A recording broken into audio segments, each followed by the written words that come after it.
E hoje nós vamos ministrar sobre o tema Frutifique onde Deus te semear.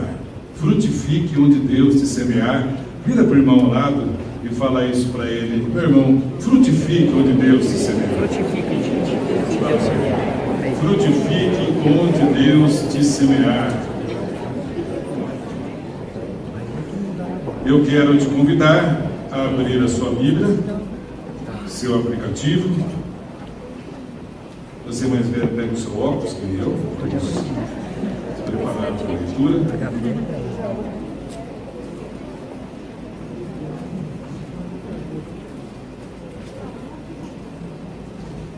Eu quero incentivar os irmãos a manterem a sua Bíblia aberta. É uma prática muito importante a gente manter a Bíblia aberta durante a ministração, para a gente conferir de uma maneira periana a palavra de Deus, aquilo que está sendo pregado. Tá? Filipenses 1, de 1 a 18, vamos ficar em pé para a leitura do texto e vamos evitar todo tipo de movimentação desnecessária, para que não venhamos a nos distrair e nem distrair o irmão.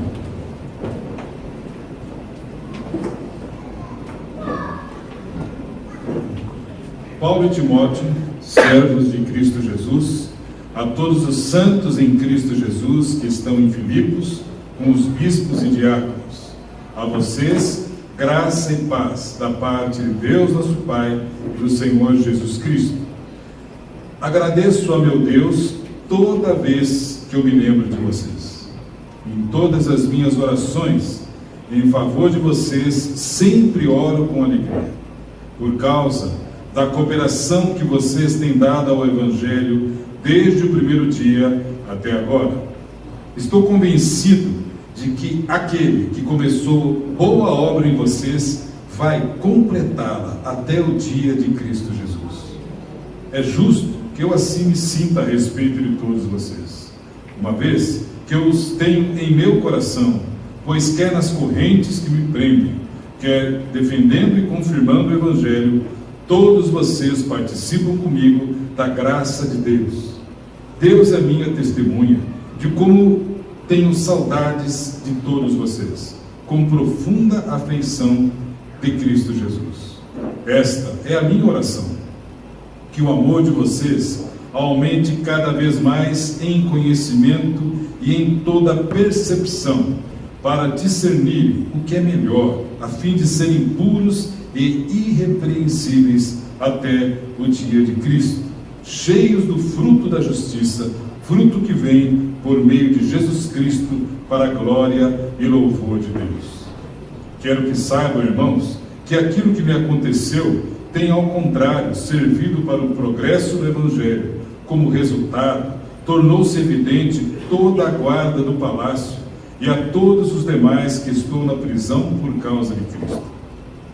Que os irmãos, em sua maioria, motivados no Senhor pela minha prisão, estão anunciando a palavra com maior determinação e destemor. É verdade que alguns pregam Cristo por inveja e rivalidade, mas outros o fazem de boa vontade. Estes o fazem por amor, sabendo que aqui me encontro para a defesa do Evangelho.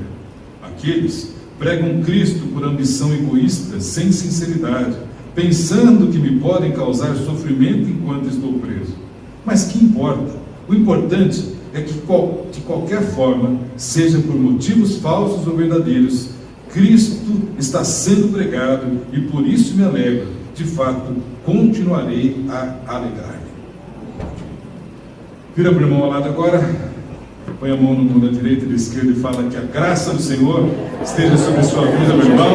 Revelação do Senhor para o pleno entendimento da sua palavra. Revelação do Senhor para o pleno entendimento da sua palavra. E pode se assentar.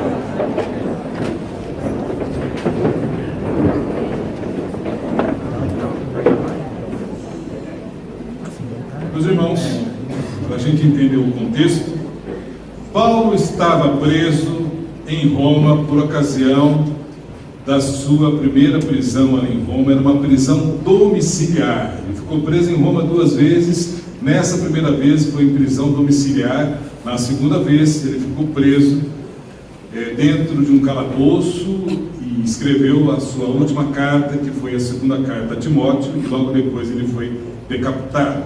Mas dessa vez ele ficou ali em Roma, em prisão domiciliar, entendendo que prisão domiciliar naquele tempo era bem diferente daqui de alguns políticos que ficam hoje em dia, né?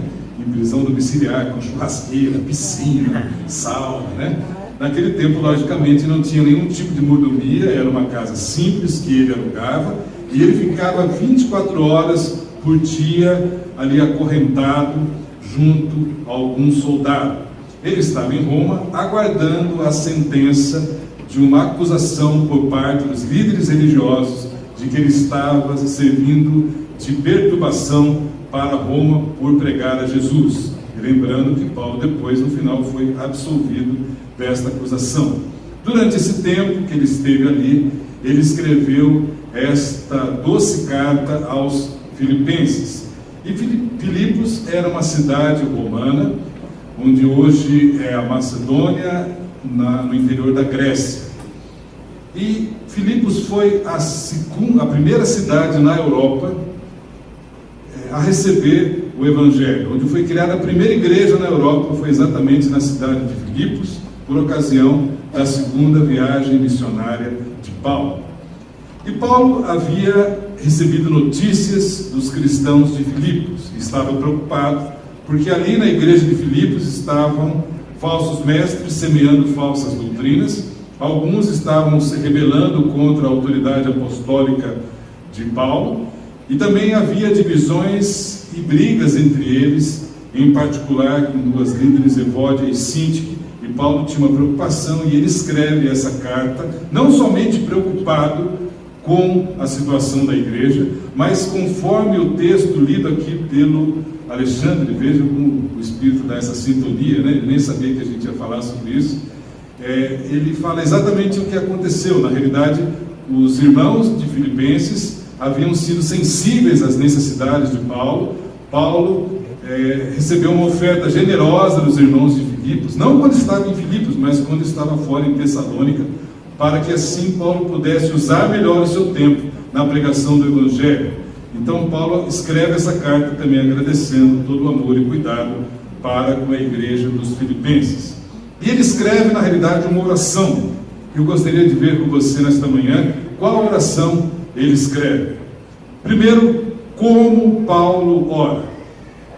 Como Paulo ora?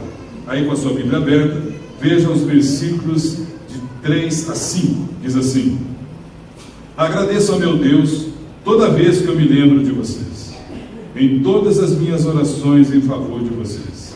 Sempre oro com alegria por causa da cooperação que vocês têm dado ao Evangelho desde o primeiro dia até agora. Paulo escreve uma carta extremamente amorosa aos Filipenses. Como, diante de tudo que a gente leu, você poderia descrever em uma palavra o relacionamento de Paulo com a igreja de Filipos? Como você poderia descrever? Quem pode me dar uma ajuda? Intimidade. Como? Intimidade. Intimidade. Muito legal. O que mais? Cuidado. Companheirismo. Amor. Veja como Paulo tinha um afeto à igreja de Filipos. Eu te pergunto hoje, se você pudesse resumir em uma palavra, qual é o seu sentimento, qual é o seu relacionamento com a igreja local aqui onde você frequenta? Como você se relaciona? Qual é o seu sentimento em relação à igreja? E algo que nos impacta muito nesta carta, e você viu desde aquele trecho que o Alexandre leu, como nesse trecho também, que a carta de Filipenses, dos Filipenses, se pudesse ser resumida numa só oração, seria: alegrai-vos no Senhor.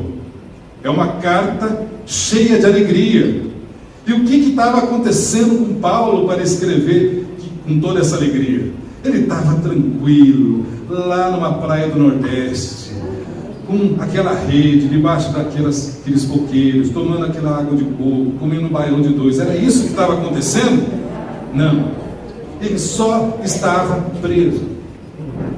Só estava preso. Como assim? Como é que pode um presidiário? Como é que pode um camarada que está preso escrever e falar sobre alegria. Como Paulo ora com alegria. E as nossas orações refletem o nosso relacionamento com Deus. As nossas orações refletem a nossa intensidade com Deus, refletem as nossas perspectivas, a nossa mentalidade. As nossas orações refletem aquilo que nós pensamos de Deus e do seu caráter.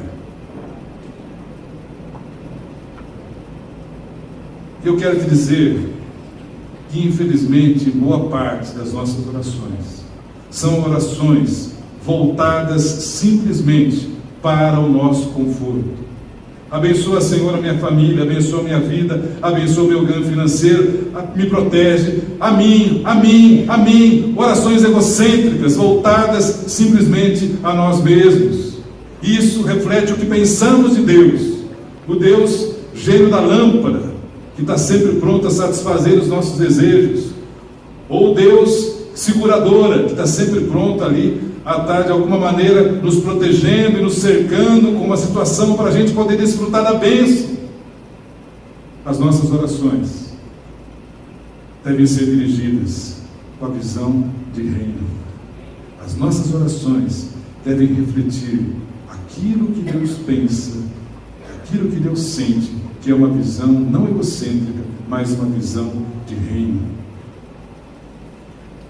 Como é a sua oração, meu querido? Eu não estou dizendo que você não pode orar pela sua vida, pela sua família, pelo seu trabalho, não é isso.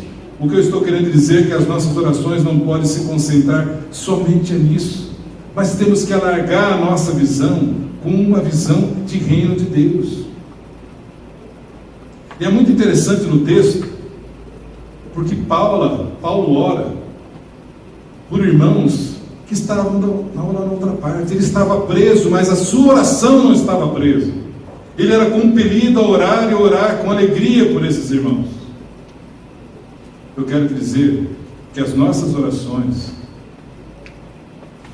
podem mudar circunstâncias do outro lado do mundo. Por exemplo, oração pela igreja perseguida. Como isso é importante. Irmãos que estão sofrendo por causa do Evangelho. Missionários espalhados em tantas partes do mundo. Essa semana, nós vimos a notícia de igrejas em que cristãos estão sendo mortos. Islâmicos chegam, trancam as portas, não deixam ninguém sair e acabam ateando fogo e matando os nossos irmãos que estão do outro lado do mundo.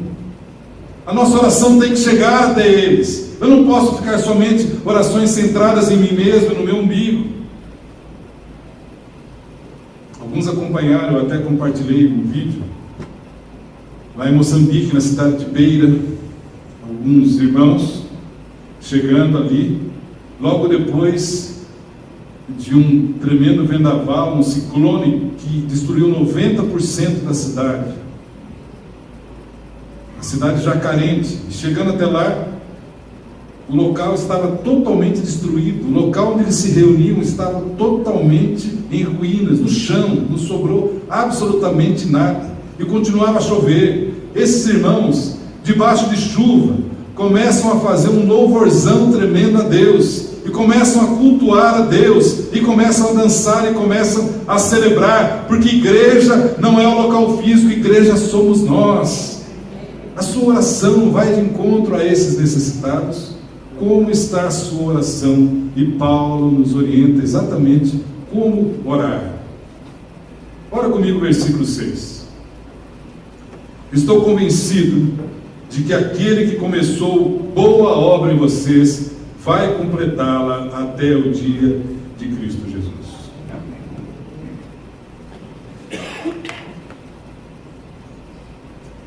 Paulo está falando que Deus vai completar. Quem vai completar? Deus.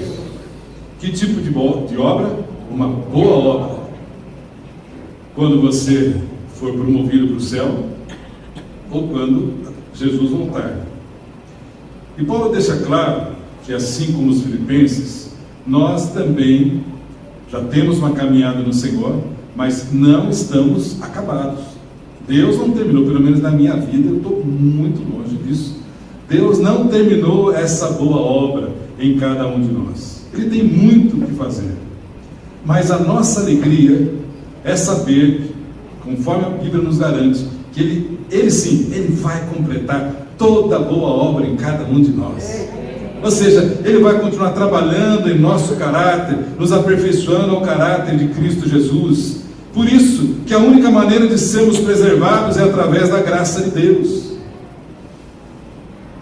Aqueles que frequentam e são abençoados nos grupos familiares, estamos estudando sobre a apostila Sinais da Maturidade, em que mostra claramente que o propósito de Deus não é que sejamos simples frequentadores de reuniões, cristãos bonzinhos, não. Deus quer nos levar à maturidade.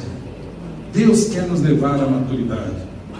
Meu irmão, você vai se virar para o irmão ao lado e vai falar assim: Deus quer te levar à maturidade. Deus quer te levar à Maturidade. É isso. levar à maturidade. Amém. Meu irmão, se Deus já começou a operar na sua vida, fique tranquilo, Ele vai completar a boa obra em cada um de nós. Eu falo inclusive em relação aos nossos visitantes, que temos a alegria aqui de receber. Deus, com seus braços eternos e amados, já começou a obra em sua vida. Ele quer completá-la, Ele quer um compromisso, Ele quer batismo, Ele quer vida totalmente integrada no reino de Deus, rendição absoluta. Então, meu irmão, não se desanime, Deus vai completar toda a boa obra em cada um de nós. E Paulo mostra também por que ele ora. Conforme o texto que foi lido aqui, os cristãos de Filipos tinham sido bênção na vida de Paulo, haviam abençoado através de ofertas, através de solidariedade, através de cartas, através da oração. Esses irmãos tiveram um amor prático, um amor que expressava realmente a unidade. E essa deve ser a nossa prática como igreja. De maneira alguma entendemos que o nosso relacionamento como igreja deve ser eu sozinho. A gente incentiva cada vez mais a vivermos em comunidade, porque exatamente nas situações difíceis que Deus levanta irmãos para estarem conosco, para nos apoiar. Você recebe mensagens: meu irmão, eu estou com você, conte com a minha oração, com o apoio, com a solidariedade. Você recebe aquele alimento gostoso em casa, você recebe de alguma maneira uma manifestação, e Deus usa as mais diversas situações para falar conosco. Agora presta atenção. Grande questão é que às vezes ficamos tão absortos, tão envolvidos no nosso problema, que Deus usa a vida dos irmãos para nos abençoar, e a gente não percebe a mão de Deus. Deus quer falar conosco, Deus nos abençoa através do corpo, mas estamos tão centrados em nós mesmos que não percebemos a maneira de Deus agir. Quantas e quantas situações Deus nos levantou gente nos momentos difíceis para mostrar que estava ali ao nosso lado. É a maneira de Deus nos abençoar. Seja a expressão da graça de Deus abençoadora a vida dos irmãos. Nosso relacionamento não se resume somente àquela reunião. Nós somos corpo e precisamos uns dos outros. Deus nos chama a viver essa unidade prática e essa unidade visível. E a respeito do que ele ora, o versículo 9 diz: esta é a minha oração, que o amor de vocês aumente cada vez mais em conhecimento e em toda percepção. Quando o apóstolo ora e pede, ele está querendo dizer que nós devemos crescer sempre na intensidade do amor. Que esse amor entre nós, de maneira alguma, pode ser um amor estagnado. Não, eu já amo esse irmão aqui, mas eu amo o suficiente, aqui está bom. Não mais do que isso. O nosso amor, ele tem que ser intenso, e ele tem que ser contínuo. A Bíblia diz que nós amamos Porque um dia Ele nos amou primeiro. E por que a gente ama? Porque Deus é amor. E é lógico que Paulo, ele está incluindo os sentimentos de amor para com a igreja de Filipos. Tanto que ele fala: eu os tenho no meu coração, eu tenho uma profunda afeição por todos vocês. Nós somos humanos e também temos os nossos sentimentos. É natural isso, que tenhamos sentimentos. Somos seres emocionais também. Mas esse amor que Paulo está falando não é um amor humano. Ele está falando sobre o amor ágape, que é o amor abnegado, que é o amor incondicional, que é o amor que Deus nos amou. Deus não nos ama de uma maneira parcial. Deus não pode nos amar mais do que Ele nos ama, e nem amar menos do que Ele nos ama, porque Deus já nos ama com amor completo. Não há absolutamente nada que eu possa fazer ou deixar de fazer com que o amor de Deus por mim mude, porque é um amor diferente. O nosso amor humano é um amor condicional. Eu amo tal pessoa se ela me amar, eu a trato bem se ela me tratar bem. Esse amor de Deus, esse amor que Paulo está nos orientando que nos amemos, não tem a ver com meritocracia, não tem a ver se a pessoa é legal ou não é, se ela merece ou não merece ser amada. Tem a ver com um amor incondicional. Paulo está querendo dizer que nós devemos nos amar de uma maneira cada vez mais intensa, não porque seu irmão é legalzinho, mas porque essa é a vontade de Deus, que nos amemos uns aos outros, assim como Ele nos amou. Esse é o propósito de Deus. Eu sei que não é algo fácil, mas temos que nos abrir a esse tratamento de Deus, porque Deus nos ama dessa maneira. Deus não quer que eu ame, por exemplo, o William, se ele for legal comigo. Se ele não for legal comigo, William, então agora eu tenho o direito de não te amar. Não é isso que Deus está falando. Ele está falando desse amor que tem que partir do amor ágape, que é o amor de Deus. E o grande problema é que os nossos relacionamentos ficam baseados na base do sentimento. E aí nós temos nossas frustrações, nós temos nossas desilusões. E por que a gente se desilude? Porque a gente se ilude. Quero te dizer que Deus não se desilude conosco, porque Ele não tem nenhuma expectativa em relação a nós. Deus não tem nenhuma impressão de que a gente possa oferecer a Ele alguma coisa extraordinária, não. Deus sabe o que nós somos e não se impressiona, por isso Deus não se desilude. O que eu quero dizer é que eu não tenho que me iludir com o meu irmão quando eu me frustro em relação a ele. Por quê?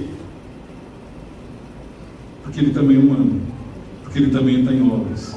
E Deus quer me ensinar a amar, independente desse irmão ser merecedor do amor de Deus ou não. E Paulo acrescenta outra coisa, que além do amor, nós devemos também ter percepção. E esta palavra transmite a ideia de escolher, de ser hábil na escolha daquilo que é bom. Eu devo amar com intensidade e saber escolher aquilo que é bom. Eu quero te dizer que nosso país tem passado momentos difíceis. Quantas tragédias nós temos vivido. Alguns dias atrás ficamos todos estarrecidos com o massacre daqueles estudantes ali em Suzano.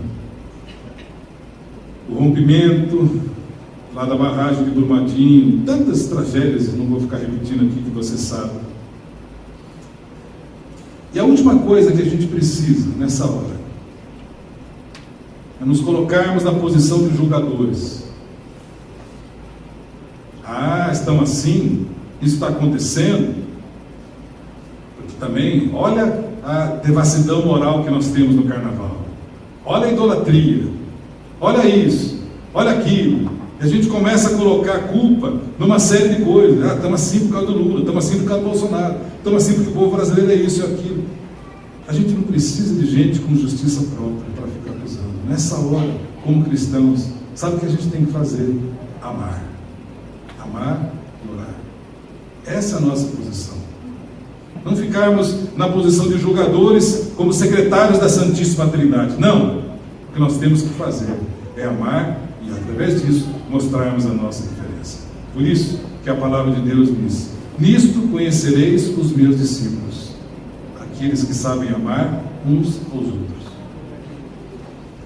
E o propósito da oração? Paulo orava para que os seus sofrimentos contribuíssem para a expansão do Evangelho. Interessante que Paulo era preso, mas livre. Alguns são livres, mas são presos. Paulo estava preso, era livre. E é incrível, porque ele tinha uma visão missional. Ele tinha uma visão de fazer missão aonde Deus o colocasse. É um assunto que a gente está sempre falando. Aonde Deus te coloca, Ele te coloca no propósito de fazer missão. Não é possível você, um filho de Deus, ser colocado num determinado ambiente antagônico, hostil, mas a sua presença ali tem que fazer a diferença. O nosso papel histórico é de transformador na visão de reino de Deus. No seu trabalho, no seu estudo, na sua vizinhança, entre os seus amigos, Deus te coloca com uma visão missional. Ali você é agente da graça de Deus. A sua presença tem que salgar, a sua presença tem que temperar, a sua presença tem que transmitir Jesus, a sua presença tem que fazer com que aquele ambiente seja um ambiente transformador. Edmilson, você não conhece o meu trabalho. Meu chefe é macumbeiro, o outro é islâmico, o outro é budista. Não interessa. Maior é aquele que está em nós do que aquele que está no mundo. A nossa presença tem que ser uma presença transformadora e missional. Paulo nunca se desviou da sua missão. Aonde ele estivesse, ele queria deixar sua marca. Ele não buscava conveniência, ele não buscava aquilo que fosse mais fácil para ele. Ele buscava sempre situações para que o propósito fosse cumprido e as suas prioridades eram firmes e fortes. E qual era a sua atitude de vida? Qual era a sua atitude de vida? É muito interessante, porque em momento algum você observa na palavra Paulo escrever assim: o pessoal está osso, o negócio aqui está osso, está duro, estou preso. O que Deus vai fazer comigo? Tanta coisa para fazer lá fora, tanta gente para ser evangelizada, tanta coisa para a gente fazer, igrejas para serem visitadas, e Deus permite que eu fique aqui preso. Não dá. Você já viu Paulo reclamando disso? Não, pelo contrário, sua posição, presta atenção, é de olhar as circunstâncias sob a perspectiva de Deus. Paulo olhava as circunstâncias sobre a perspectiva de Deus. Dá uma olhada aqui no versículo 12. Ele diz assim: quero que saibam, irmãos, que aquilo que me aconteceu tem antes servido para o progresso do Evangelho. Sabe o que Paulo está falando? Aqui está legal, está tranquilo, porque isso que me aconteceu, ser preso, tem servido para o progresso do Evangelho. Ele compreendia em seu coração a mão de Deus em toda circunstância. Ele sabia que se ele estava preso naquele local, não era simplesmente por ordem do imperador, não era simplesmente por causa dos seus acusadores. Ele sabia que se ele estava naquele lugar, naquela hora, naquela circunstância, é porque Deus queria isso, porque ele sabia da soberania e do governo de Deus. Eu quero te dizer, meu irmão, que eu não sei o que está acontecendo na sua vida, mas pare de olhar a circunstância como um fim em si mesmo. Não se esqueça, Cristo continua sentado no trono e reinando sobre toda a situação. Olhe as circunstâncias sobre a perspectiva de Deus. Cristo continua reinando, louvado seja o Senhor. Por isso a palavra de Deus nos mostra e fala conosco. Sabemos que todas as coisas cooperam para o bem daqueles que amam a Deus, daqueles que são chamados segundo o seu propósito. Todas as coisas cooperam para o bem. Então, se por acaso o meu carro ano 2015 é roubado, é porque Deus tem para mim um carro ano de 2019 novinho, louvado seja o Senhor. É esse o bem? Não. É o bem na visão de reino, tudo aquilo que me ajuda no cumprimento do propósito de Deus de ser aperfeiçoado ao caráter de Cristo e para que o Evangelho seja pregado. Eu sei que esse tipo de mensagem contraria o que a gente escuta na internet, na televisão, mas é isso mesmo, quem vem aqui vai continuar escutando isso. É a mensagem do reino de Deus. Nós não estamos dizendo que Paulo era um camarada cego às dificuldades do que estava acontecendo. Lógico, ele estava preso. Paulo tinha problemas. Paulo tinha consciência das suas lutas, das suas dificuldades. Paulo não era um masoquista. Estou preso, legal, vou ficar aqui sofrendo. Não. Nem ele era positivista, que aliás é um assunto para uma hora a gente tratar, né? O que a gente vê hoje em dia de livros evangélicos que são puro autoajuda. Tipo, no final vai dar tudo certo para você, meu irmão. No final você vai sair na bênção, na vitória, glória a Deus. Paulo morreu decapitado. Pode ter certeza que essa mensagem positivista não estava nele. Não importava para Paulo o que ia acontecer com ele, se ele ia ficar na vitória, se ele ia bombar. O que ele queria era fazer a vontade de Deus. Isso, meus irmãos, é algo muito relativo. Você lembra que Pedro pregou uma mensagem em Pentecostes? E quase 3.000 se converteram numa mensagem. Que coisa tremenda! Estevão pregou uma mensagem semelhante. E ao invés de receber 3.000 convertidos, recebeu quase 3.000 pedradas. Qual a diferença entre eles? Nenhuma. A questão era fidelidade. Para Deus, muito mais importante do que a famosa frutificação em números, tem a ver com fidelidade. O que Deus quer para a sua vida, meu irmão, é fidelidade. Ou seja, você cumprir aquilo que Deus tem para a sua vida. E Paulo tinha uma visão extremamente clara em relação a isso. E eu vou mais além. Por causa disso, a linguagem do Filho de Deus não deve ser uma linguagem de reclamação, de murmúrio e de indignação. Mesmo que você esteja vivendo uma situação como essa, mesmo que você tenha essa percepção de lutas e dificuldades e de problemas, a nossa linguagem não deve ser a linguagem da reclamação e do murmúrio, porque nós não temos direito de reclamar. E por que não temos direito de reclamar? Porque todas as vezes que reclamamos o que acontece conosco, negamos a soberania e a bondade de Deus. E quando isso acontece, a nossa vida espiritual vai para baixo e voa além. Leva as pessoas que estão próximas de nós também para baixo, porque a gente fica negativo para baixo, pessimista. Só olhamos o negativo, só para nós mesmos, nosso umbigo, e a gente perde a perspectiva de reino. E conforme falou Rafael aqui, sobre a bondade de Deus, o caráter de Deus não é definido pelo nosso estado de espírito. Então, se eu estou contente, bom, Deus é bom. Se eu estou chateado, fui contrariado, Deus é bom. O caráter de Deus não é definido em circunstâncias como essa, porque Deus é bom em todo tempo, e em todo tempo Deus é bom. A gente não canta, Ele continua sendo bom, Ele continua sendo Deus. Você crê que a vontade de Deus é boa, perfeita e agradável? Você crê? Vamos repetir isso junto? A vontade de Deus é boa, perfeita e agradável. Você crê nisso? Amém. Mesmo quando é contrariado? Amém. Qual era o propósito de sua vida? Qual era o propósito de sua vida? O propósito de Paulo era levar a palavra de Deus a todos. Na opinião de Paulo, não interessava se ele estava preso, algemado, num guarda ao seu lado, numa situação limitante. Paulo via naquilo uma tremenda oportunidade. Deus, por exemplo, Jesus nos deu, no seu último momento, uma grande sugestão. Ele falou assim: se vocês estiverem com a vida tranquila, se estiver tudo bem com vocês, se tiver um espaço na sua agenda, vocês vão e façam discípulos. Amém?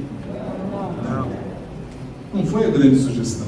Ele não falou que, independente do que a gente está passando, a gente tem que fazer discípulos. Não. A ordem foi: ide e fazer discípulos. Esse é o nosso propósito.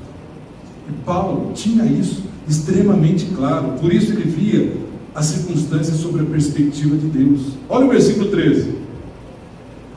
Como resultado, tornou-se evidente a toda a guarda do palácio e a todos os demais que estou na prisão por causa de Cristo. E pessoal, esse texto aqui eu acho até engraçado. Que Paulo está falando da famosa guarda pretoriana. Essa guarda pretoriana era uma guarda exclusiva de elite do imperador. E eles colocaram exatamente esses soldados para estarem ali vigiando Paulo, algemado 24 horas por dia. Isso significava que, no mínimo, os turnos eram de 4 a 6 horas. Isso significava que, no mínimo, 4 soldados por dia ficavam com Paulo durante um tempo. Eram 4 soldados evangelizados. O camarada ficava desesperado, queria escapar, não tinha onde, tinha que ficar preso, e Paulo mandando Jesus em cima deles. E ali, e pregando. Foram 2 anos. 2 anos. O que aconteceu? Paulo diz que o evangelho se tornou conhecido de toda a guarda pretoriana. E sabe qual foi o resultado disso? Em Filipenses, está escrito aqui: todos os santos lhe enviam saudações, especialmente os que estão no palácio de César. Todo aquele trabalho de Paulo, eles fundaram a comunidade cristã de Roma.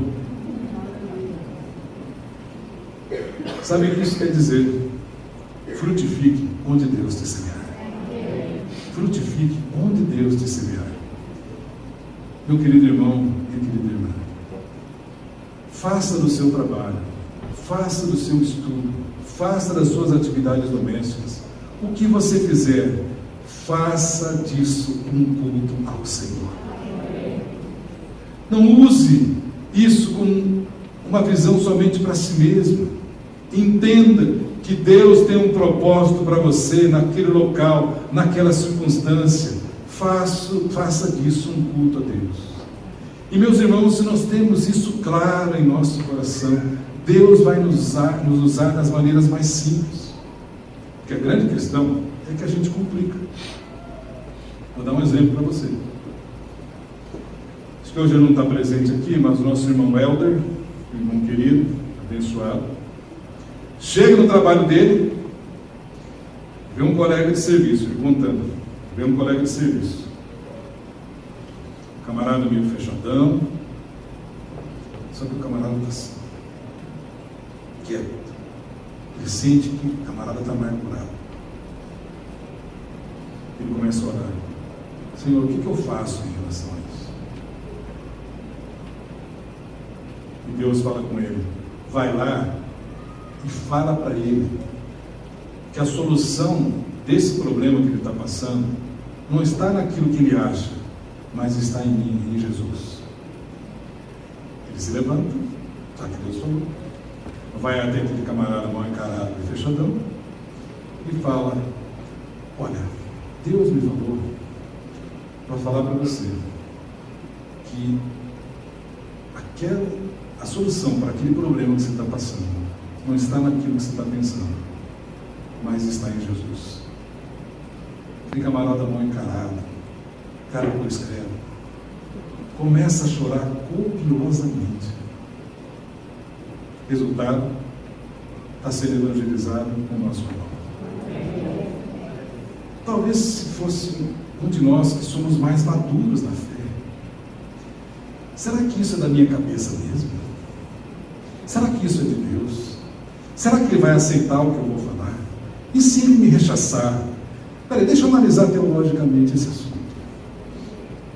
Meus irmãos, a gente complica as situações, porque falta tantas vezes em nós essa perspectiva de missão, estarmos ali. E Deus usa situações como essa, quer te usar ali no seu serviço, no seu trabalho. Há uma série de pessoas que estão carentes, precisando de alguém que transmita Jesus no seu viver, no seu falar. Vou dar um outro exemplo. Nosso irmão Alair, cadê o Alair? Esse irmão simpático, galã de Santos Dumont, ele contando para mim que o seu irmão, morando lá no interior, não querendo nada saber de Jesus, ele chega, fala e tal. Olha, começa a assistir aqui as pregações lá da comunidade. Você não quer igreja, tá bom, mas só assiste aqui as pregações que o nosso querido André todos os domingos faz aqui heroicamente, oferecendo o seu melhor, e joga na rede. E aquele irmão foi assistindo as ministrações. Você, quando falta, nem assiste, né, aqui as ministrações. Ele assiste. Ele foi assistindo, resultado, se batizou um tempo atrás, louvado seja o Senhor. Meu irmão, seja um instrumento nas mãos de Deus, tenha essa visão missional, assim como Paulo tinha, tenha esse propósito em sua vida.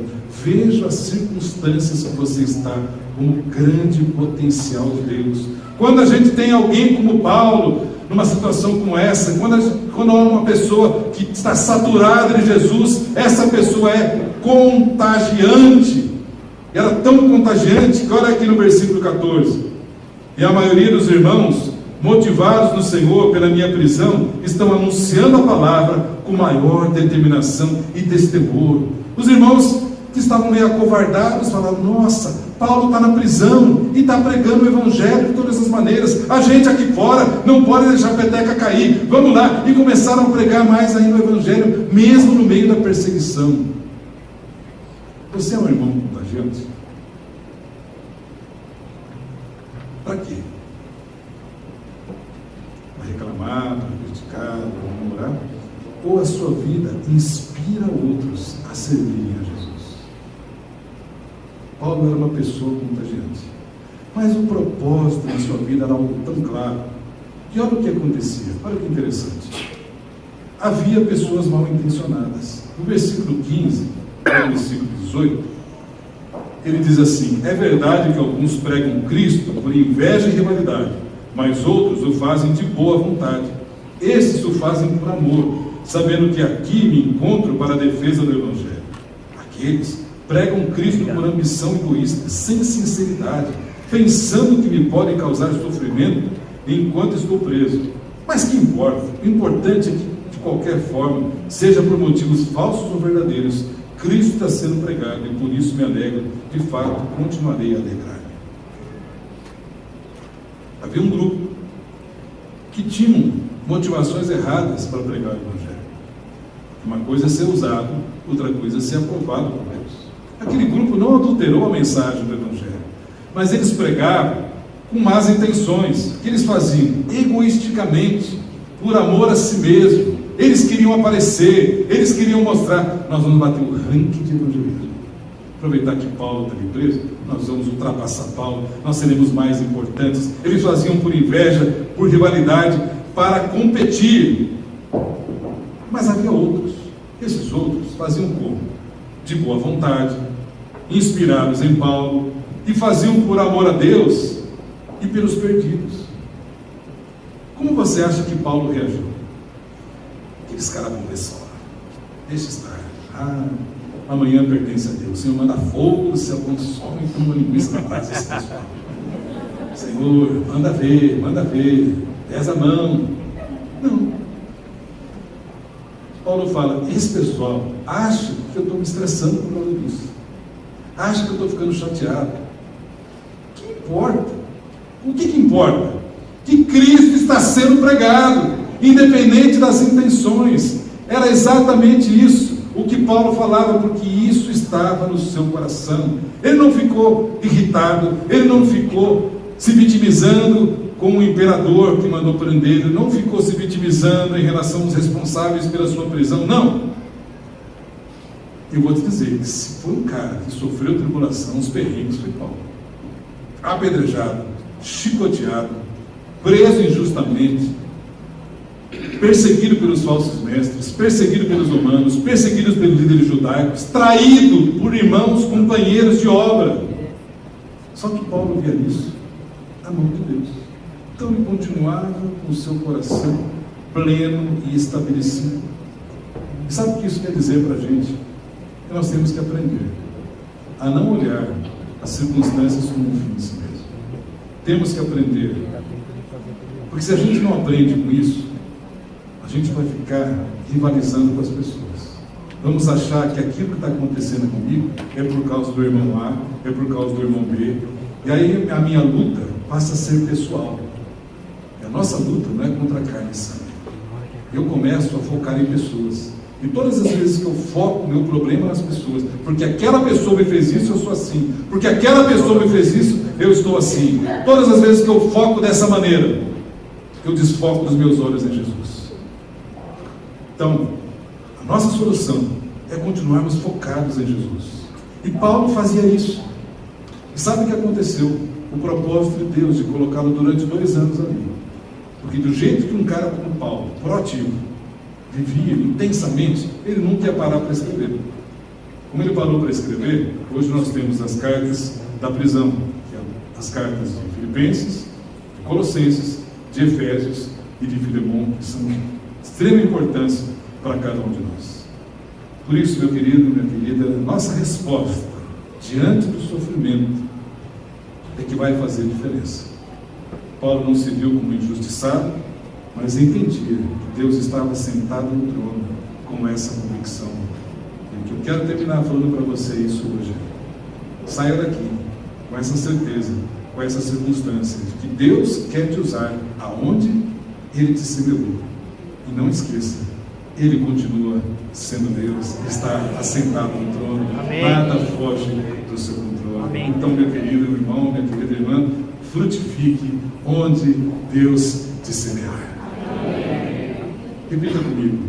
Frutifique onde Deus te semear. Vamos colocar na primeira pessoa. Frutificarei onde Deus me semear. Frutificarei onde Deus me semear. A Ele toda honra, toda glória e todo louvor. Aleluia. Louvado seja o Senhor. A Ele toda honra, toda glória. Bendizemos, Senhor. Tu és a razão da nossa esperança. Tu és a nossa motivação de vida. Aleluia. Fique em pé rapidamente. Dá a mão para o seu irmão ao lado. Pega na mão gordinha do seu irmão. E nós vamos repetir juntos a bênção de Deus. Você vai repetir comigo com toda a intensidade do seu coração. E fala que a graça e a alegria do Senhor Jesus. E a paz. E o amor de Deus, nosso Pai. E a consolação. E a frutificação. E a unção de Deus.